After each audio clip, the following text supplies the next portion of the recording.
Shalom friends, एक बार फिर से आप सभी का स्वागत है। आज मैं आपके लिए लेकर आई हूँ एक 1 ईयर बाइबल रीडिंग कैलेंडर। अगर आपका कोई बाइबल रीडिंग रूटीन नहीं है और आप कभी भी अपनी पूरी बाइबल कंप्लीट नहीं कर पाए हैं, तो ये वीडियो आपके लिए है। इसमें ओल्ड टेस्टमेंट और न्यू टेस्टमेंट के सभी चैप्टर्स को डे वाइज ऑर्गेनाइज किया गया है। डे 1 से लेकर डे 365 तक के सभी चैप्टर्स आपको यहाँ मिलेंगे। डे 365 पर आप अपनी पूरी बाइबल कंप्लीट कर पाएंगे, तो आप इसके द्वारा आशीषित हों। और अगर आपको ये वीडियो पसंद आती है तो आप अपने फैमिली और फ्रेंड्स से शेयर करें, और अगर आप चाहें तो आप सब्सक्राइब, लाइक और कमेंट भी करें और बेल आइकन को प्रेस करके नोटिफिकेशन ऑन करना ना भूलें। So praise the lord, shalom to everyone.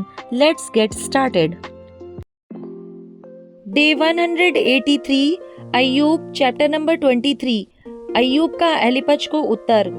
तब अय्यूब ने कहा, मेरी कुड़कुड़ाहट अब भी नहीं रुक सकती, मेरी मार मेरे कराहने से भारी है। भला होता कि मैं जानता वह कहाँ मिल सकता है, तब मैं उसके विराजने के स्थान तक जा सकता। मैं उसके सामने अपना मुकदमा पेश करता और बहुत से प्रमाण देता। मैं जान लेता कि उसने मुझसे उत्तर में क्या कहा है, और जो कुछ वह मुझसे कहता वह मैं समझ लेता। क्या वह अपना बड़ा बल दिखाकर मुझसे मुकदमा लड़ता?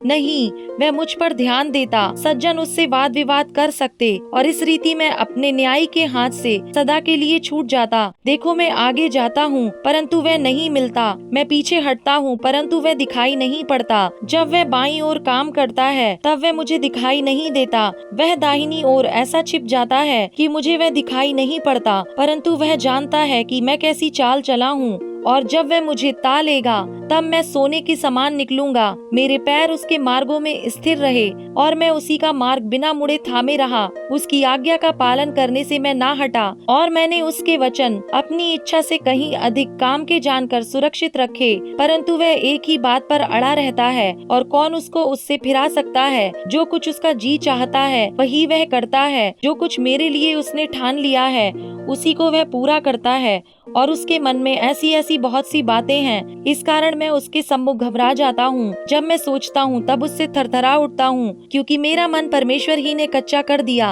और सर्वशक्तिमान ही ने मुझको घबरा दिया है। क्योंकि मैं अंधकार से घिरा हुआ हूँ, और घोर अंधकार ने मेरे मुंह को ढांप लिया है। अय्यूब चैप्टर नंबर 24। सर्वशक्तिमान ने समय क्यों नहीं ठहराया, और जो लोग उसका ज्ञान रखते हैं वे उसके दिन क्यों देखने नहीं पाते? कुछ लोग भूमि की सीमा को बढ़ाते और भेड़ बकरियां छीन कर चराते हैं। वे अनाथों का गधा हाँक ले जाते और विधवा का बैल बंधक रखते हैं। वे दरिद्र लोगों को मार्ग से हटा देते और देश के दीनों को इकट्ठे छिपना पड़ता है। देखो, वे जंगली गधों के समान अपने काम को और कुछ भोजन यत्न से ढूंढने को निकल जाते हैं। उनके बाल बच्चों का भोजन उनको जंगल से मिलता है, और दुष्टों की बची बचाई दाख बटोरना पड़ता है। रात को उन्हें बिना वस्त्र नंगे पड़े रहना और जाड़े के समय बिना ओढ़े पड़े रहना पड़ता है। वे पहाड़ों पर की वर्षा से भीगे रहते और शरण ना पाकर चट्टान से लिपट जाते हैं। कुछ लोग अनाथ बालक को माँ की छाती पर से छीन लेते हैं और दीन लोगों से बंधक लेते हैं, जिससे वे बिना वस्त्र नंगे फिरते हैं और भूख के मारे पूलियां ढोते हैं। वे उनकी दीवारों के भीतर तेल पेड़ते और उनके कुंडों में दाख रौंदते हुए भी प्यासे रहते हैं। वे बड़े नगर में करहाते हैं और घायल किए हुओं का जी दुहाई देता है, परंतु परमेश्वर मूर्खता का हिसाब नहीं लेता। कुछ लोग उजियाले से बैर रखते, वे उसके मार्गों को नहीं पहचानते और न उसके मार्गों में बने रहते हैं। हत्यारा पौ पटते ही उठकर दीन दरिद्र मनुष्य को घात करता और रात को चोर बन जाता है। व्यभिचारी यह सोचकर कि कोई मुझको देखने ना पाए दिन डूबने की राह देखता रहता है, और वह अपना मुंह छिपाए भी रखता है। वे अंधियारे के समय घरों में सेंध मारते और दिन को छिपे रहते हैं। वे उजियाले को जानते भी नहीं, इसलिए उन सबों को भोर का प्रकाश घोर अंधकार सा जान पड़ता है, क्योंकि घोर अंधकार के भय से वे मित्रता रखते हैं। सोपर का कथन, वे जल के ऊपर हल्की वस्तु के सरीखे हैं। उनके भाग को पृथ्वी के रहने वाले कोसते हैं, और वे अपनी दाग की बारियों में लौटने नहीं पाते। और जैसे सूखे और धूप से हिम का जल सूख जाता है, वैसे ही पापी लोग अधोलोक में सूख जाते हैं। माता भी उसको भूल जाती और कीड़े उसे चूसते हैं। भविष्य में उसका स्मरण ना रहेगा। इस रीति टेढ़ा काम करने वाला वृक्ष के समान कट जाता है। वह बांझ स्त्री को जो कभी नहीं जनी, लूटता और विधवा से भलाई करना नहीं चाहता है। बलात्कारियों को भी परमेश्वर अपनी शक्ति से खींच लेता है। जो जीवित रहने की आशा नहीं रखता वह भी फिर उठ बैठता है। वह उन्हें ऐसे बेखटके कर देता है कि वे संभले रहते हैं और उसकी कृपा दृष्टि उनकी चाल पर लगी रहती है। वे थोड़ी देर के लिए बढ़ते हैं, तब जाते रहते हैं।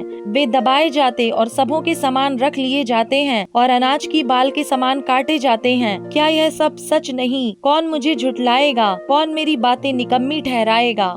अय्यूब चैप्टर नंबर 25। बिलदद का कथन। तब शूही बिलदद ने कहा, प्रभुता करना और भय मनवाना यह उसी का काम है और वह ऊंचे ऊंचे स्थानों में शांति रखता है। क्या उसकी सेनाओं की गिनती हो सकती है? कौन है जिस पर उसका प्रकाश नहीं पड़ता? फिर मनुष्य परमेश्वर की दृष्टि में धर्मी कैसे ठहर सकता है? जो स्त्री से उत्पन्न हुआ है वह कैसे निर्मल हो सकता है? देख, उसकी दृष्टि में चंद्रमा भी अंधेरा ठहरता और तारे भी निर्मल नहीं ठहरते। फिर मनुष्य की क्या गिनती जो कीड़ा है, और आदमी कहाँ रहा जो केंचुआ है। Acts chapter number 10 verse number 24 to 48। कुरनेलियुस के घर में पतरस। दूसरे दिन वह उनके साथ गया और याफा के भाइयों में से कुछ उसके साथ हो लिए। दूसरे दिन वे कैसरिया पहुँचे और कुरनेलियुस अपने कुटुंबियों और प्रिय मित्रों को इकट्ठा करके उनकी बाट जो रहा था। जब पतरस भीतर आ रहा था तो कुरनेलियुस ने उससे भेंट की और उसके पांव पर गिरकर उसे प्रणाम किया, परंतु पतरस ने उसे उठाकर कहा, खड़ा हो, मैं भी तो मनुष्य हूँ। और उसके साथ बातचीत करता हुआ भीतर गया और बहुत से लोगों को इकट्ठे देखकर उनसे कहा, तुम जानते हो कि अन्य जाति की संगति करना या उसके यहाँ जाना यहूदी के लिए अधर्म है, परंतु परमेश्वर ने मुझे बताया है कि किसी मनुष्य को अपवित्र या अशुद्ध ना कहूँ। इसीलिए मैं जब बुलाया गया तो बिना कुछ कहे चला आया। अब मैं पूछता हूँ कि मुझे किस काम के लिए बुलाया गया? कुरनेलियुस ने कहा, इसी घड़ी पूरे 4 दिन हुए मैं अपने घर में तीसरे पहर प्रार्थना कर रहा था, तो देखो एक पुरुष चमकीला वस्त्र पहने हुए मेरे सामने आ खड़ा हुआ और कहने लगा, हे कुरनेलियुस, तेरी प्रार्थना सुन ली गई है और तेरे दान परमेश्वर के सामने स्मरण किए गए हैं। इसलिए किसी को याफा भेजकर शमौन को, जो पतरस कहलाता है, बुला।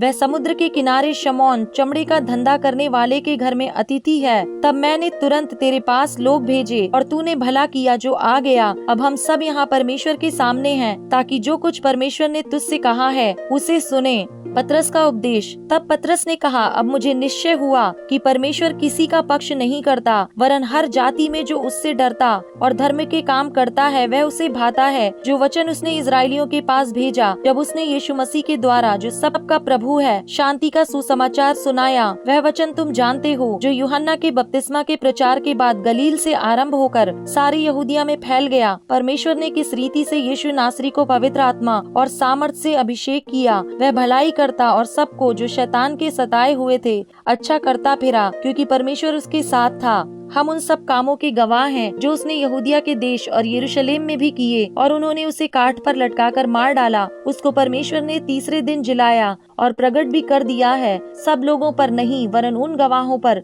जिन्हें परमेश्वर ने पहले से चुन लिया था, अर्थात हम पर, जिन्होंने उसके मरे हुओं में से जी उठने के बाद उसके साथ खाया पिया। और उसने हमें आज्ञा दी कि लोगों में प्रचार करो और गवाही दो कि यह वही है जिसे परमेश्वर ने जीवितों और मरे हुओं का न्याय ठहराया है। उसकी सब भविष्यद्वक्ता गवाही देते हैं कि जो कोई उस पर विश्वास करेगा उसको उसके नाम के द्वारा पापों की क्षमा मिलेगी। अन्य जातियों पर पवित्र आत्मा उतरना। पतरस ये बातें कह ही रहा था कि पवित्र आत्मा वचन के सब सुनने वालों पर उतर आया, और जितने खतना किए हुए विश्वासी पतरस के साथ आए थे वे सब चकित हुए कि अन्य जातियों पर भी पवित्र आत्मा का दान उंडेला गया है, क्योंकि उन्होंने भांति भांति की भाषा बोलते और परमेश्वर की बड़ाई करते सुना। इस पर पतरस ने कहा, क्या कोई जल की रोक सकता है कि ये बपतिस्मा ना पाए जिन्होंने हमारे समान पवित्र आत्मा पाया है? और उन्हें आज्ञा दी कि उन्हें यीशु मसीह के नाम में बपतिस्मा दिया जाए। तब उन्होंने उससे विनती की कि वह कुछ दिन और उनके साथ रहे।